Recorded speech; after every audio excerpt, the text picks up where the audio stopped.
In other news, 16 officer-involved shootings in 16 months. 11 of those were fatal. Different people blamed the numbers on different things, but regardless of who thinks what, the rules for police are about to change. Here's News 13's Katie Kim. We've seen the chaos time and time again. The most recent deadly police shooting earlier this week of 27-year-old Christopher Torres, a man who once told police he had schizophrenia, left a family heartbroken. These people murdered my brother. And the Albuquerque Police Department asking some tough questions. There were enough of these shootings that it prompted us to say, what else? Are we missing something? City public safety administrators aren't quite sure.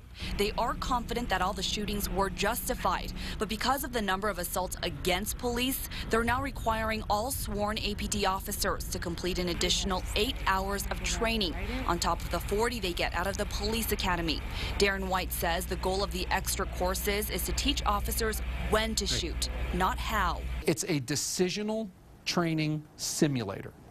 And it's very expensive. It's about $10,000 a month to lease this equipment that can put officers in a very lifelike situation and put them where they have to make decisions on shoot, don't shoot. The Albuquerque Police Officers Association said earlier this week the idea that officers need more training for specific situations is, quote, insulting. But for Albuquerque police officers, the training doesn't stop there.